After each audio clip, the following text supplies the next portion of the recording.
So, hello there, folks, and welcome to the very first episode of the Doghouse Dad Presents podcast.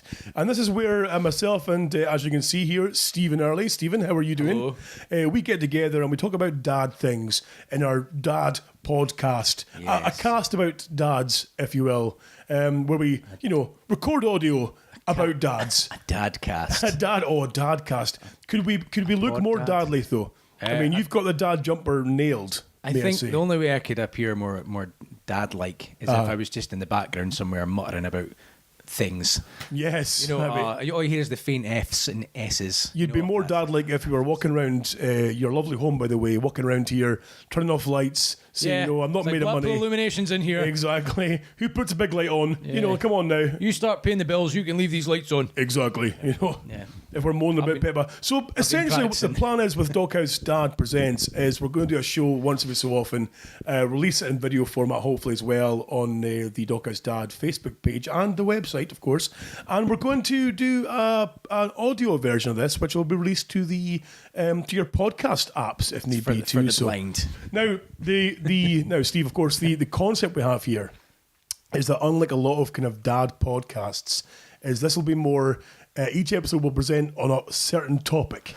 You see, rather than doing like a general discussion. I mean, there will be some of that as well. A bit of general chat, but we are going to try and focus on like one topic each different show. We're going to bring in guests if we can. We're going to do more of these videos if we can Outsiders. as well too. Exactly. Strangers. Outsiders.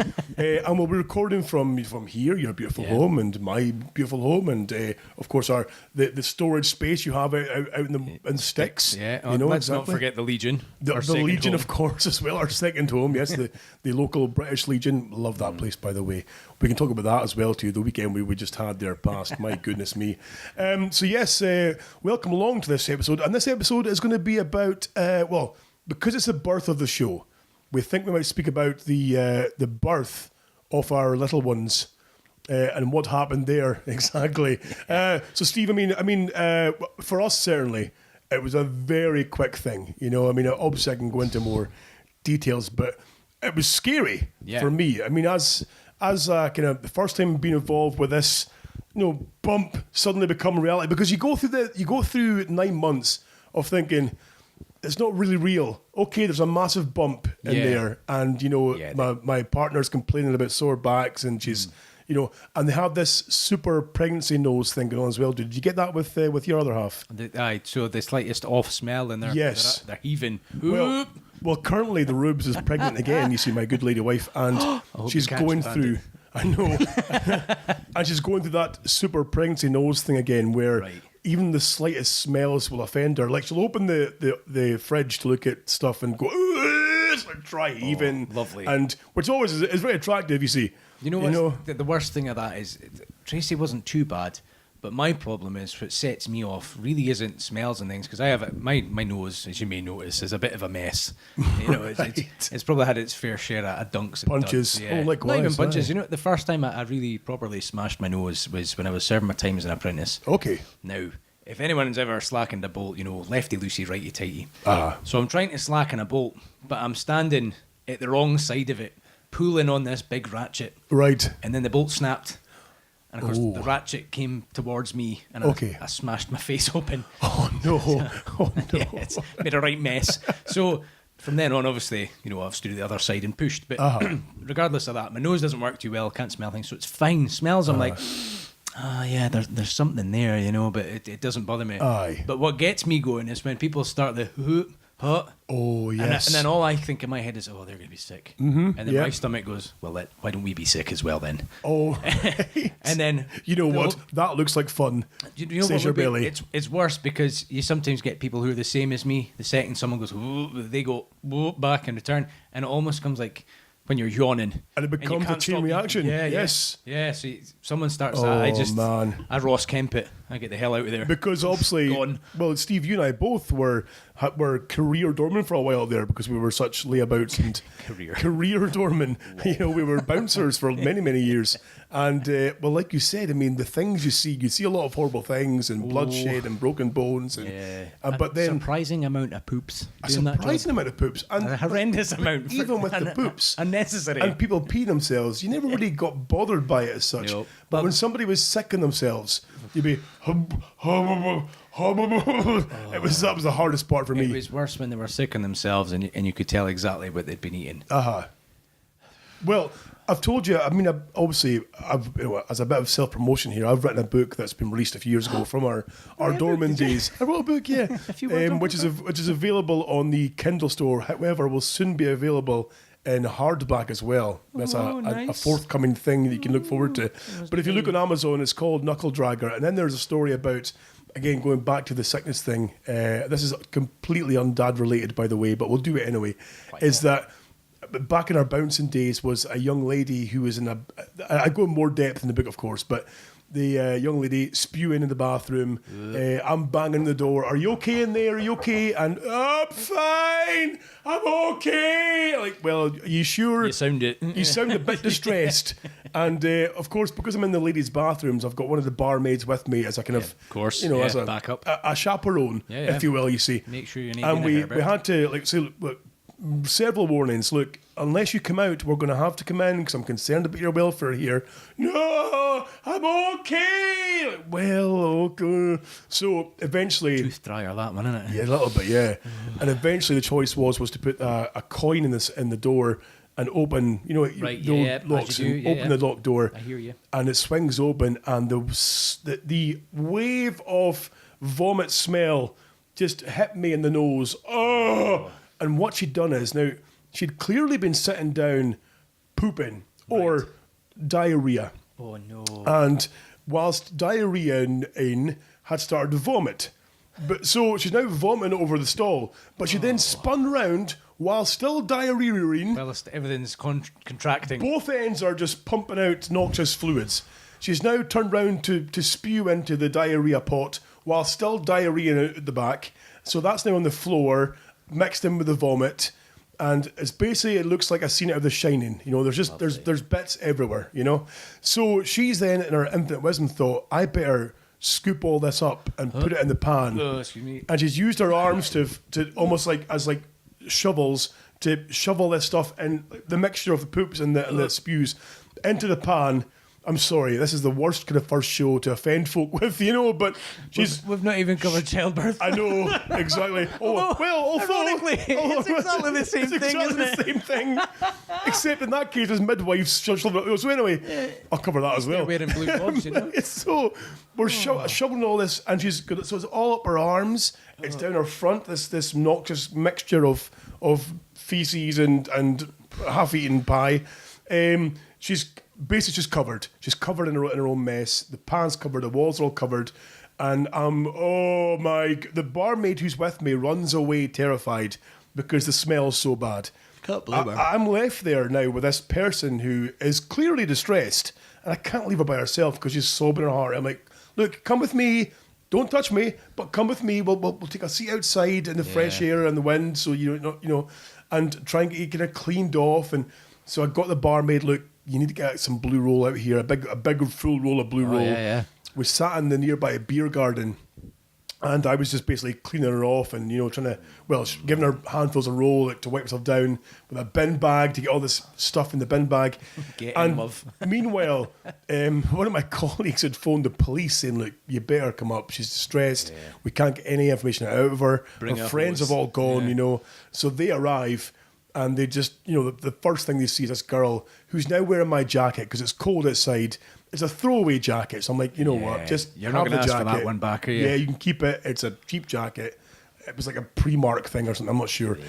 You keep it just as long as you're comfortable and warm. And she's like, oh, thank you so much. The police arrive, and they're like, oh, geez, we'll get her in the van and we'll take her away and get her some help and stuff. And that was it. So we're walking to the back of the van. And she's like still with my jacket on, over her shoulders, arms aren't in the sleeves, so just like a shroud. Oh, yeah.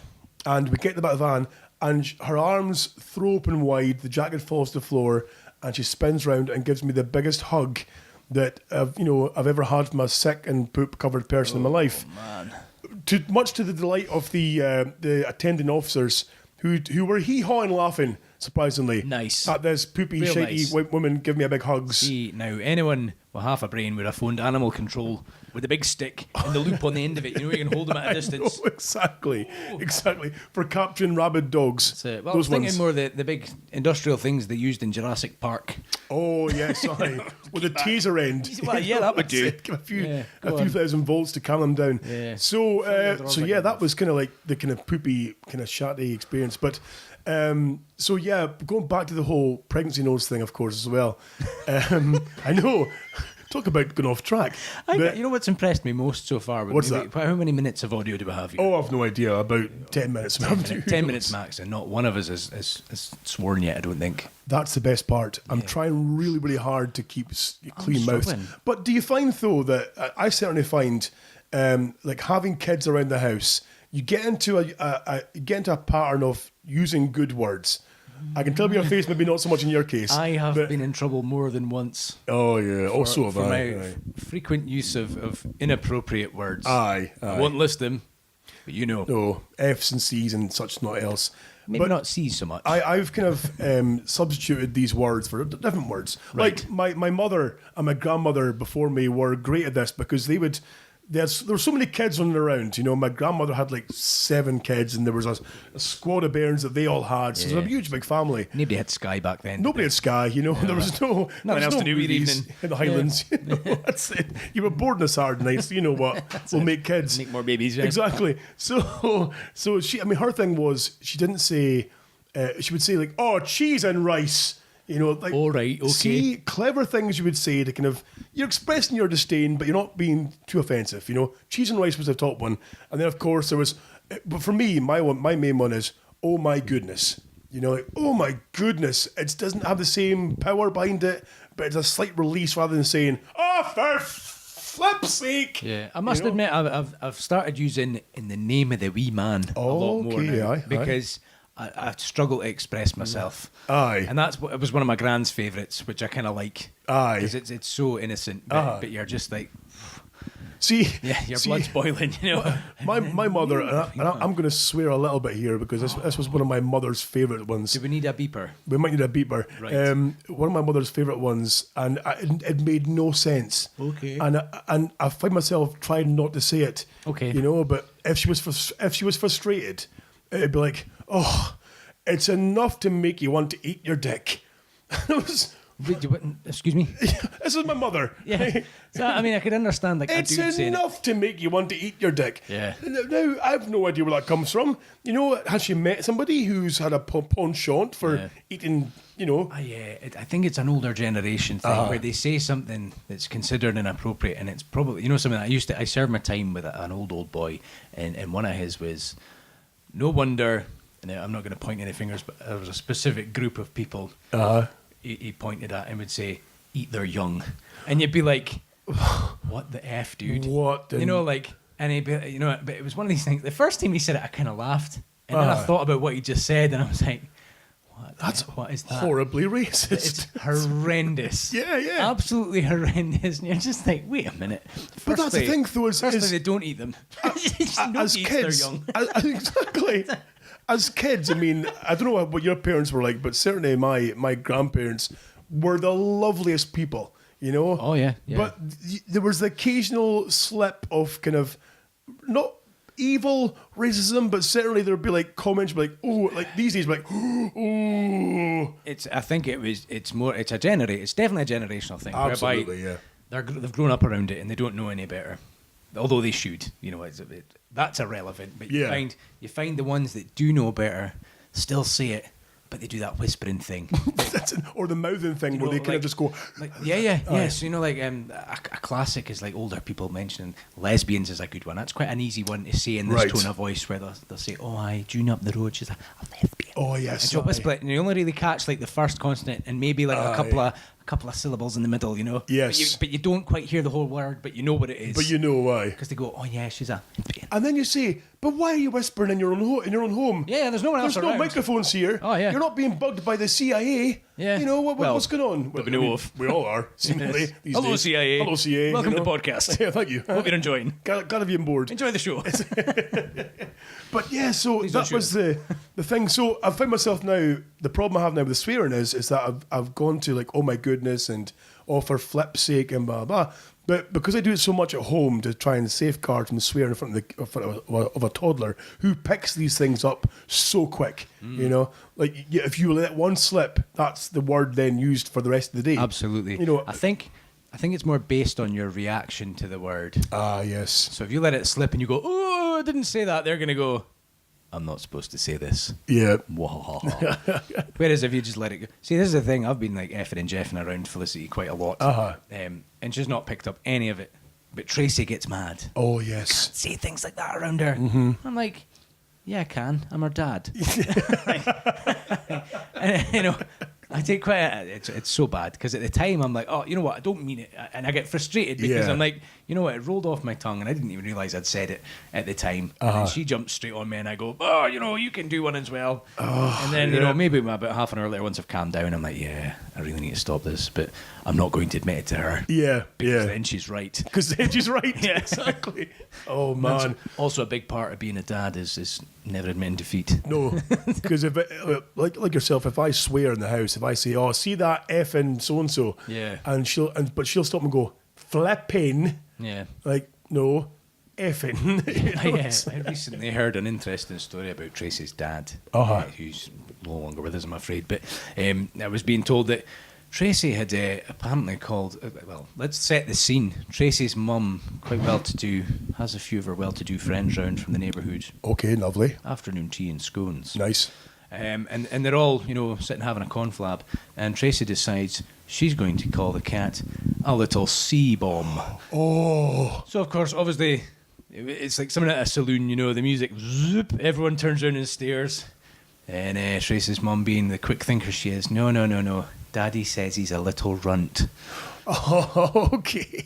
Wow, and they bought it. Oh, that's wonderful. They bought it. Oh, man. Imagine being that well-to-do that you don't swear, because that's not how you live your life. I am too common to not swear. Absolutely. I could not imagine existing, especially in my workplace. I could not imagine existing without calling various bits of machinery unsavoury names. Yes. Effing pump, I swear to Jeebus. You know something? I think if you were to take work out some device that could silence my swearing, like almost like a kind of mobile bleeper. Not even a bleeper, but silence it. Okay. You would have a lot of uncomfortable silences during my sentences. I swear I'll knock your head in, you. Not even that. You probably have entire paragraphs. Oh, just nonsense. Yeah. It's stick it right in the you know, like you've got a really bad stammer. Exactly. Yeah. It's especially when it's, you know. So you know, I'm a mechanic to trade, and I've been working on a few cars recently. In fact, your bike. Yes. Part of the way through that, I think there was a 10-minute just obscene filled. Just me gesturing, and I even gave your bike the finger. Oh, I love that. At one point, which was ridiculous, I've because done that as I did well. it, that was kind of what broke me out. Going, this is an animate object. Yeah. And there's not even anyone here to listen to what you're saying. But then, are you really a mechanic if you don't swear at these things? Well, this is true. Exactly. This is very true. It's not really going to be an authentic job unless I do. But and the thing about kids picking up swearing, we obviously took a trip to our butcher pals one day, and the butcher pal had slept the F word, and for the next like 10 minutes, away went. Don't acknowledge it. It might go away. Yeah, but it wouldn't go away. He knew it a thing that they know. They're not There's stupid. Something about them. They've got this. Absolutely. When they're really, really small, they know when you're trying to catch 5 minutes. Oh yeah. Oh god, like, yes. Let's cry because you're not getting to sleep. So essentially, for the first 3 months, they know the minute that your eyes close, it's time to scream. You have to sleep one eye at a time. Yep.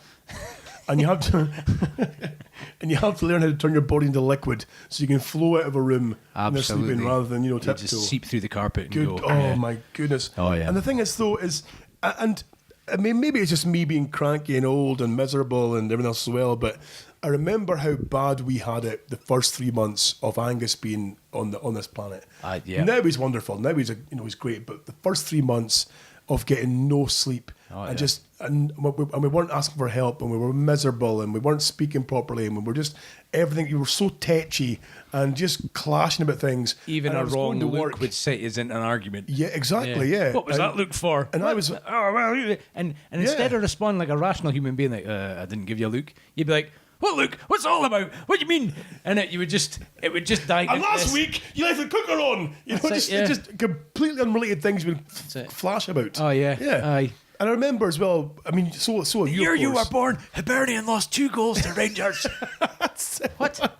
Bringing up stuff you didn't even know you knew. Exactly. I mean, things I that are don't even completely unrelated. Aye. So, I mean, I remember that, like, even like going to work and, you know, trying to like work a 12-hour shift, operate machinery, and going in there, like, after having like maybe an hour's sleep since I've been home, it was just soul destroying. It was a point where, you know, I was a zombie. Oh, and then it gets better. And then you kind of start forgetting how bad things were. You forget. You sugarcoat it, don't you? You do a little bit. Oh, what, another one? Oh, but we survived. But, well, I said, I'm done. I'm done. No more. I'm done. I don't want to go through that hell again. That first 3 months were so bad. I mean, we maybe had it bad than most folk. And the worst thing, Stephen, as well, though, is, and you'll know this too, is when you're going through hell with sleeping, and there'll be one friend who'll say to you, oh, we never had a bother. They slept, 10 o'clock until 10 o'clock the next day. They're not the worst ones. I'll tell you the worst ones.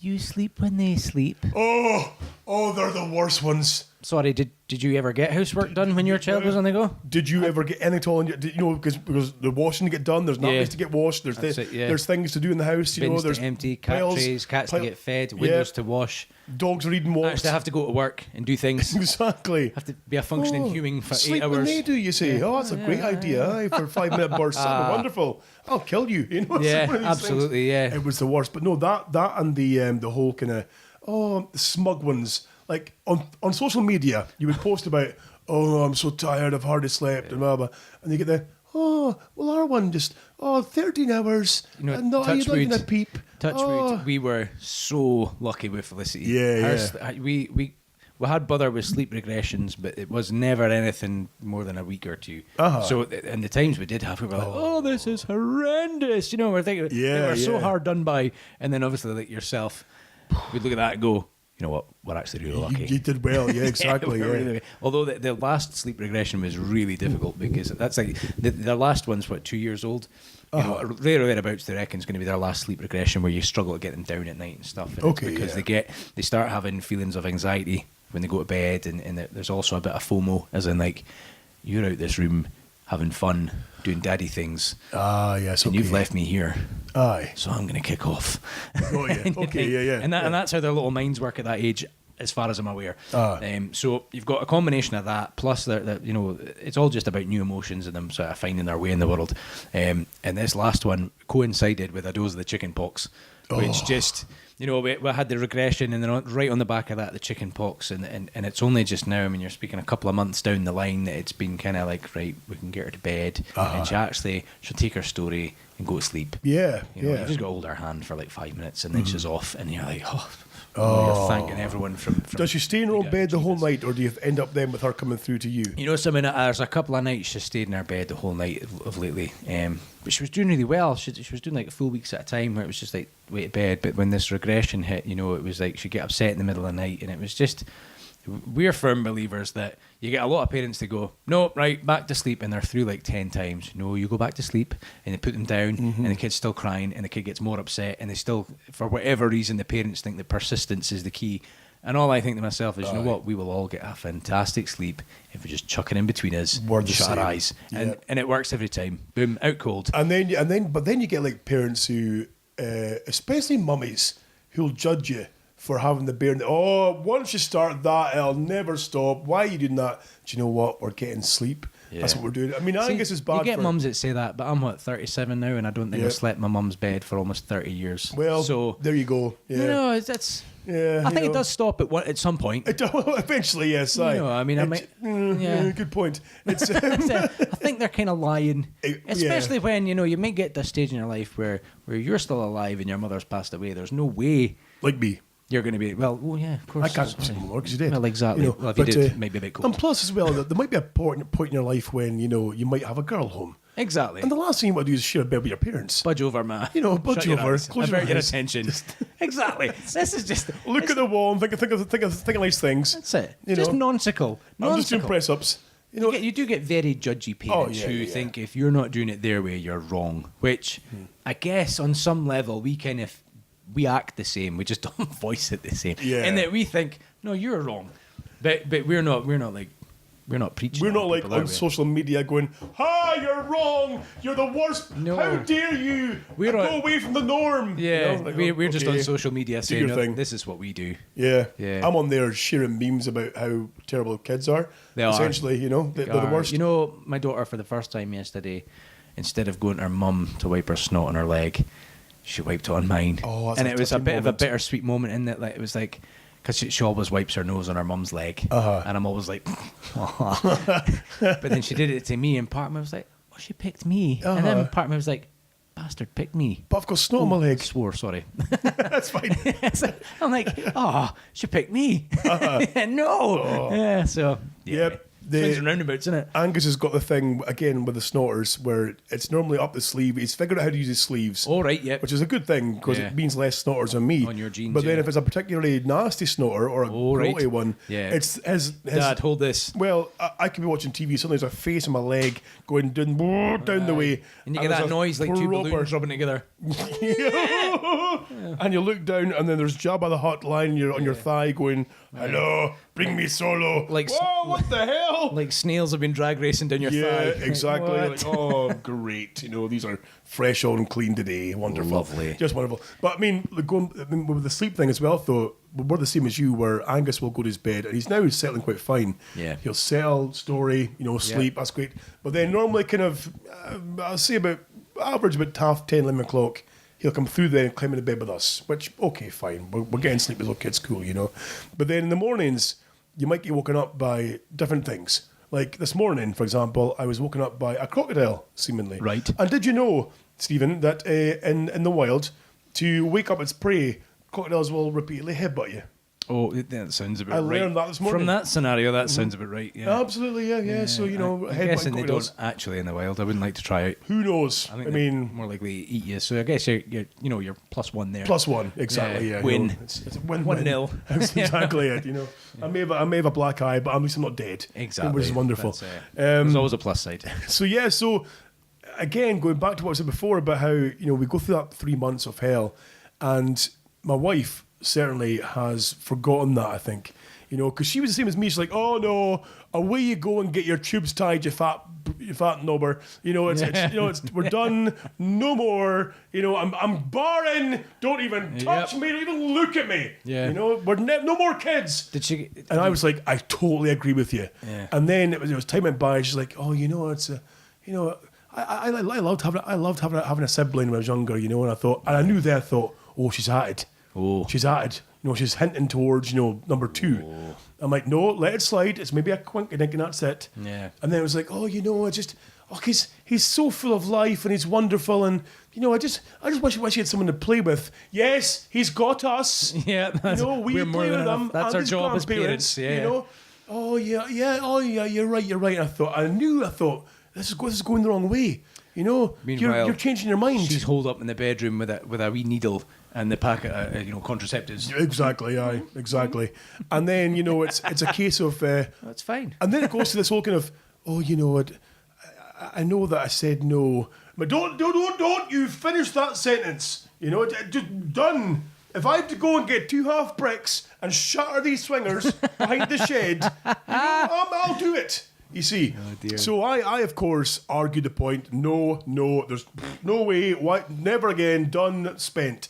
She of course then was getting more and more kind of I just one more. It's the hormones take over, don't they? It must be. It's I have this no idea thing what happens there. when there's only a couple of things women will get that obsessive about, and you'll know that if they haven't had kids, it's generally like shoes or a handbag, and they set a goal, and their sights are set. It's very primal. Oh, That's it. yes. Everything else gets blinkered, and that is their goal, and boom, they do it. And it's almost impressive how streamlined they are towards this one goal. Like nothing else matters. And you see it in young lasses when they want something, they go and get it. Once they realise, once they get to a certain age, I think, and the hormones are going a bit mad, and they realise it's babies, baby, that's all they want, and their brain is just implanting the word baby. So, like, do you remember an advert that was on a while ago, and the guy gets to his wife and he says, "Oh, I was thinking about getting," and she's like, "A baby." And he's like, no, actually, what I meant was, and she's like, a baby. And he tries to finish the sentence like 4 or 5 times, and every time she's like, a baby. I want a baby. Yeah. That's how women, in my mind, this is how women's minds work. It must be. They open cupboard doors and they don't see biscuits. They go, oh, I should have another baby. You know, like I would go in there and be like, oh, I could have at least another 2 bourbons. And she's like, I could have another baby. Like they press the planner on the TV remote to see what's on tonight. Yeah. Baby. Yeah. What's happening here? What's going on here? You know, it's just so. Of course, I mean, here we had this difference of opinion. You know, and as adults, you know, we discuss things. Yep. And I'm absolutely against the idea. She's totally for the idea. So of course we came to compromise. Yes. I'm having a baby. Yes. You see? Yeah. So you know, it's that old chestnut. Oh, the old chestnut. My wife wanted a baby. I wanted a new car. We compromised. We're getting a new baby. I wanted a exactly. Yeah. That's exactly Yeah. it. That's it. I said, well, how about I get a motorbike? You know, because obviously my motorbike's in bits, and it's a long-term project, and Absolutely, you know, getting rebuilt and resprayed. And Steve and I are working on this. Can we tell the project? You know, with a secretive name, the project of the bike. I said, in the meantime, can I buy a bike that's, you know, a bit cheap, maybe a couple of grand, you know, for commuting back and forth? Yeah. Think of the money I'll save on fuel and insurance and tax. Absolutely. And the fact that, you know what I found? I actually lose weight when I'm using the bike more. Oh, do you? Now, here's the thing. You go out in the car, it's easy to just pull into the shop, jump in, bottle iron brew, maybe a wee donut, bang, scoff them in the car, scoff them in the car on your journey. In the middle, duke it. So, you know, we pick as you're driving. Yeah. Mm-hmm, yep. If you're on the bike, even if you wanted a snack, you'd have to park up, get off the bike, helmet off, lock the bike up, in the shop, buy what you want, and then eat it before continuing your journey, because obviously you've got a big helmet in your face. Which means you're standing then in a bloody forecourt of a garage with a double-decker halfway chewed. Yeah. You know, you're right enough. Yeah, you're just in the way. Whereas in a car, you know, you just get in the car, bang, scoff it on the route, route, you know. Yeah, exactly. So on the bike, I find generally I don't eat as much nonsense. Aye. And I actually save money, on fuel. In fact, you know something, my bike, it's how horrendous is this? My bike uses more petrol than my little 1.3 diesel van did. You're having a laugh. No. Oh, for goodness sake. Horrendous. I was going to cry when I realised that bit. So, it's actually, it would be cheaper for me to put the bike on the trailer and just drive it around in the back of the van. Oh, no. So we're at the point now where, you know, obviously starting to get a bit settled now. Life's kind of calm. Wee man started nursery. It's great. Get a couple of hours every day free, and you know a bit of money spare, so I can work on the bike and stuff and do bits and bobs. And just when you think things are getting right back settled on track, boom, another baby. So we're due. We're due in the end of June, so that'll be magical. Summer birthdays. You know what that means? Big inflatable bouncy castle in the garden, barbecue on, friends round, kids running riot in the garden. It's going to be a great birthday time. Oh my goodness! It's going to. That's going to be epic birthdays for your next. Certainly for a midsummer birthday, it's a great idea. But because the clan's getting bigger. I mean, of course, my sister-in-law's due as well in March. So you know, there's kids coming up plenty. They're going to be like best bud cousins. Exactly, I know, right? Cute. I've got a few cousins who I wouldn't say I'm like really close to, but I'm always like. They're so nice, you know. I love to spend time with them, you know. Because I just obviously we're of the same blood, you know, and I think there's a lot in common throughout the genes there. I mean, I've realised, Scott. You know, we were like, birth of the show. We're going to speak about birth. It's not happened. We haven't, have we? We really haven't. We did cover spewing and pooping, but I don't think it was in the context it was supposed to be. No, we haven't. Do we just knock that in the head and continue? We'll continue as we are. Yeah, exactly. We're made conversation. The next episode will be about birth. Okay, we'll do that. Yeah, so maybe. Right. Apologies. We've totally thought this through. We promise. We did, and then we got sidetracked, and oh my goodness, it's just been continuing on with the second spawn. Hold on, I'm caught in a wire. So I have to put my hands up and admit I am the one out of me and Tracy who's more like, I want another. Okay. So Tracy's like, we're definitely not ready. And this would be partially because right now I'm unemployed.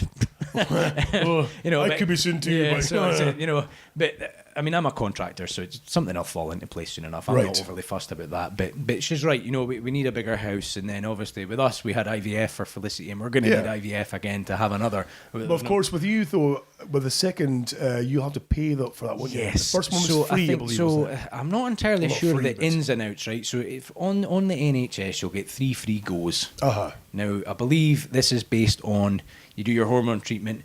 you harvest your eggs, you get your round of IVF, but off the back of that, they're supposed to freeze some eggs Okay, from right. your harvest. Oh, right, okay. Because that's the expensive part. Now, none of our eggs were suitable for freezing, so we didn't. Right, we couldn't okay. freeze any. We got fuzzy. Don't get me wrong, we're more than happy with what we got. Absolutely, yeah. If we want another one, we have to do another round of hormone treatment and then harvest more eggs. Right. And there's no saying that that'll work. So I think the problem there is we can't progress unless I think we have to pay for the I think we have to pay for the whole lot, actually, because we're in this situation where we've had a free round and we have to start again. Whereas I think if they'd frozen eggs, it would just be a case of, well, okay, bring in a cup, inject, boof, job done, get it in there. And obviously that's a lot less time consuming and a lot less expense for the NHS. There's nothing we can really do until we've got that few grand sitting, but we can't do that until we have room to facilitate another child, because we're in a 2-bedroom just now. There's 3 of us here. Yeah. We're stowed out the door. Exactly. I think is how you would put it out this Exactly. way. We are out the door. We're bursting at the seams. I mean, you've seen my big workshop. Oh, yeah. This thing's like 1,700 square feet, so I have a lot of crap in there. Great big bit of space. A lot of crap in there, and it is just crap, to be fair, right? There's just nonsense in it. I'm bad for... But it's wonderful crap. Bad for hoarding things like, I'll sort that later. Yeah. And then it just sits. But of lately, I've been quite good because I've got myself on working off like to-do lists and things every day. So that's by the by. Basically, I mean, we already have stuff from the house sitting up there because we've no room for it. Yeah. We already have a 2-year-old running about. We don't have room for everything that she has. Don't have room for her. We don't have room for our own things. And I'm thinking, if we want another child, we're going to need a bigger boat. Absolutely. Absolutely. You know? So, yeah. Just now, it's kind of like, right, well, obviously I need to get back to work. I need to start thinking about clearing. I'm sure other parents will totally appreciate this. The first year of your child being born, you think, maternity pay will be fine because we're not commuting and we're not doing things and it'll be fine. And then 3 months in, you're like, we better use this credit card. Exactly, yeah. And then obviously maternity pay cuts as you go on. So by the end of the year, you're like, I've got $7,000 credit card. How did that happen? But this is the reality of having kids. There's nothing you can do about it. But you don't mind because your kid's worth it. You know. So, absolutely, yeah. I mean, in the 2 years at Felicity's here, I mean, it's 2.5 years since I spent any money on my Subaru, my baby. Yeah. Which you know, I'm quite happy not to spend on in the meantime till my family will get priority over that car now. So absolutely. Hey, you know. Well, it's the same with my bike project. Is that it's sat in bits now for how long? You know, for 3 years now, because we're lucky in that most of it's just labour, so it's time. That's all we're looking for. But then you'll probably find yourself that when it comes to spending time with your family or going doing things for yourself, you often find when you do something for yourself, you get a bit of the guilt. And sometimes, and definitely. You think, you know what, I'll not do this again for at least a month because I want, because you feel like you've missed out. And it's a horrendous thing to put yourself through, because at the end of the day, as adults, we need time on our own. We need time to reflect. We need time to just be on it. I mean, women maybe don't feel the same way as men do, so I can't count for them. But I know as a man, I need at least one day a week where I'm just sitting going, I have no plans. I'm not going to do anything. I'm just going to sit and go with the moment.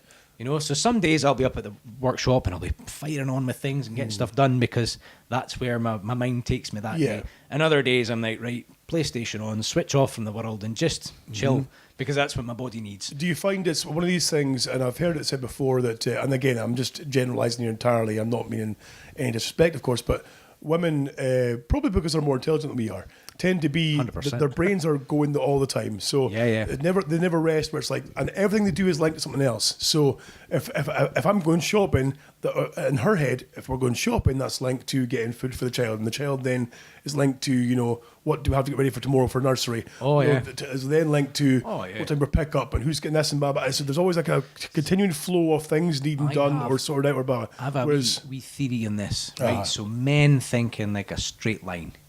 So if you can imagine like a train track, right, and you go down your train track and that's your thought process, and your thought process will always be like, well, I've got this to do, and then after that I've got this to do, and after that I've got this to do, and you'll just go down the tracks following your thought process, and that is it. And you don't think about the next thing until you're done with the first thing, because we're men and we can only do one thing at a time, according to women, which is probably right. Somewhat true. Yeah, there's an element of truth to that, in that men can only really deal with one thing at a time, and until we get that feeling of accomplishment of finishing what we're doing, we don't really move on to the next thing. And that's not set in stone for all walks of life. No, not at all. But as a general kind of rule of thumb, that's how we operate. Whereas women have more like a spider's web.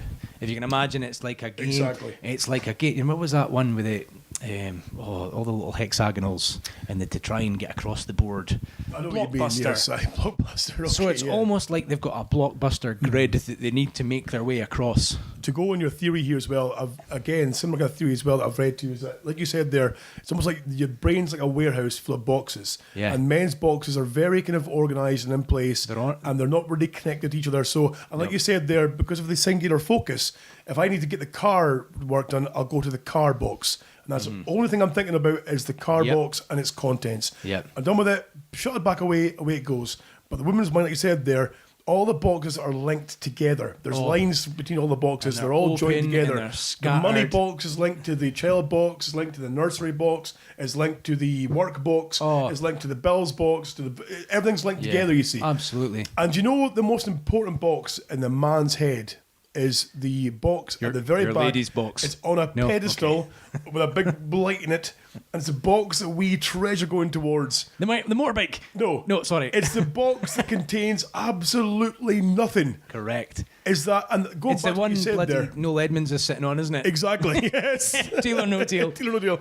It's the box that when we get our time to ourselves, is that we can sit down and open that box and your brain is empty. And the fresh air gets in. It's like exactly. Opening a window, in it. But it seems to. I'm like yourself, where I need time just now and again, just to sit down and think about nothing, and just like you say, if it means playing a video game or reading a book or watching some nonsense TV. Like Punisher, that has been such a release for me this last week. Like it's just. When you step back and look at it, it's just mindless violence, and the storyline's pretty thin. But I'm kind of like, you know what? This is just glorious switching off time. Isn't it just exactly? And that's what we kind of need, or that's what I need, certainly, and you need. You know, but it seems that the Rubes, my wife, who I call the Rubes for those of you who don't follow the blog. This has been ongoing for forever, since you even introduced her as not so much introduced her as a person, but as in the metaphor of your girlfriend. Let's just call her the Rubes. The Rubes. And I'm like, surely her name's Ruby. Well, it's and lo and behold, when we meet in person, hello, can I see her name? Oh yeah. Hello, meet Claire, and I'm like, hello, Claire. Well, right.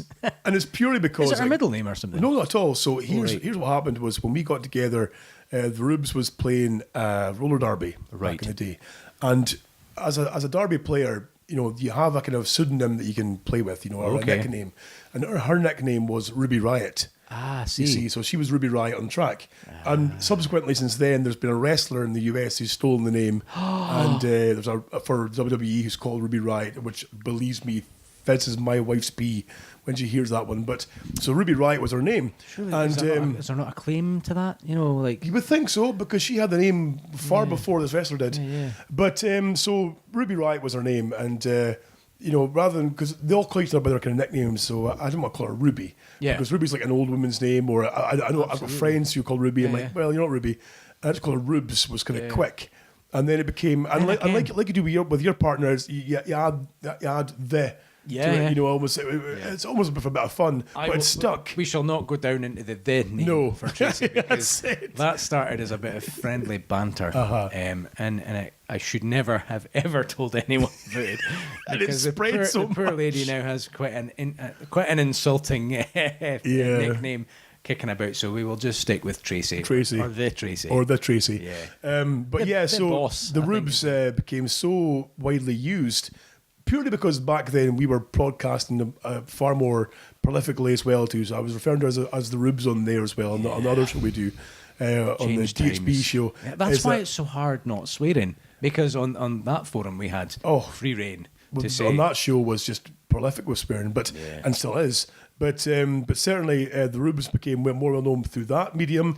All her friends as well, even on track, they were calling her the Rubes. Her name on her shirt even changed to Rubes as well too. Family members were calling her Rubes. You know, it was just like, and now for me it feels so strange to call her Claire. Yeah, but I'm so used to calling her the Rubes. Yeah, you know, I guess you save that for like a Sunday when. You know, Oh no, I save it for when we're arguing. Oh yes. Oh yes. Do you throw a middle name in there? Then you as get well? your Sunday name, you know. You know, there's a few times Felicity's been sort of like not misbehaving, but pushing her luck. Okay. And I've had to say, Felicity Nicola Early, just you behave. And of course, obviously, as most women do, she blatantly ignores me and carries on doing what she's doing. So that's wonderful. Yeah. I haven't yet used the Angus Alexander Taylor, kind of the full swab, but I haven't used it yet. I've probably used mine a bit frivolously. I should have waited till the moment where it was really deserving, as opposed to just using it in panic. See, I find for me what works is with the wee man is I've got a naturally deep voice anyway. Yeah. But I can go deeper if need be. Oh. And if I go deeper, all right, that's when he stops. You know, like Batman. Okay. Where is he? You know, so I'll go full Batman mode. You see, Angus. It freezes. Oh no, I've gone too far now. You see, so that works perfectly fine too. But magic. It's better than punching them. Well, exactly. I mean, you can't. I mean, these days you can't lock them in a box anymore. You know, this is it. Absolutely. And the cupboard under the stairs is full of nonsense. Snowflakes. Yeah. Don't, because there'll be a whole group of snowflakes getting offended. Absolutely. How dare you assume they're a snowflake when they might identify as like hailstones? Hailstones, exactly. Attack hailstones. So before we wrap up this show, Steve. Nonsense. I know exactly. Before we wrap up this show, this episode, let's just cover briefly what we're doing here. So, of course, we have for those of you who are finding our podcasts on your podcast player, example. Say you've gone for a wee browse in the podcasts, thought, I'll look for a daddy podcast, and you found us. Welcome aboard. Hello. You know, we'll be your daddies for the evening. If you need to know more about us, then go to doghousedad.co.uk. That's where the main kind of blog is. But also on there'll be a section that will include all the podcasts and the videos and stuff as well on there too. They'll all be available on our YouTube channel as well. But if you go to doghousedad.co.uk, all the info's on there, or our Facebook page, facebook.com/doghouseblog is the name for that one, you see. And everything will be on there. You can find more about us. And what I'm hoping is that time goes by as we bring in more guests and we do more, more regular shows, hopefully as well too, is that we might get more, hopefully, emails from people watching. So feel free, again, to contact us. If you go to the website, there's a contact us section in there as well too, or even message through Facebook or through our Facebook page, or whatever you want to do, Twitter, Instagram, whatever you want to do. And get involved, ask us questions, whatever, or stories you might have that are funny that we can share on this show. Yeah. I mean, we will be covering certain topics each show. Hopefully like there's topics the birth thing, which didn't work out, but certainly... Hopefully people will let us know what topics they want us to cover. Yeah, exactly. We've got to keep it interesting for people as well. So, exactly, yeah. I mean, the plan is, like I said, we'll cover maybe a main topic per show, and then side topics like birth today, and obviously like fun kind of dad news and stuff and bits and bobs as well. Yeah. Different segments of the show, guests, top 5 biscuits your guests won't eat. Oh, wonderful! Yes, that sort of thing. Because obviously, the less your guests eat, the more you can when they leave. Good point. Ah, genius. Don't say I'm not good to you, folks. So if you enjoy what we watch today, feel free to like our Facebook page, get involved, and communicate with us. Mm-hmm. And I think, Steve, we can wrap this up, can we now? Could we do it in a style of like teenage bloggers, where we're like on our Instagram with hashtag OOTD, like ooted. Oh, okay. Dad outfit of the dooted. So what would we have? What would our hashtag be? DOOTD. D-O... Dad outfit of the day. And literally Dad outfit of just, the day. Like woolly jumpers and jeans every day. Because we're dads. Because we're dads. Wipe clean primarily, Oh, yes. Yeah, that's right. I mean, if you have an equally awesome dad tash like myself, you have had. But what you do, Steve, is you go offshore to work, and then you grow the dad tash, and then you cut it off when you come home. I have to cut it off when I come home because otherwise, let's put it this way: it's one of the cheapest contraceptives I've ever owned in my life. All right, okay. On that note, I think we'll call it an end of the show. Thank you all for watching. Hopefully, we'll hear from you for the next show, which should be very soon. Give us an idea of what you want us to speak about, and we'll go from there. Toodaloo for now. It's been lovely. Steve, any final words? No. Great. Goodbye. Goodbye. You put him on the spot. I was like, no.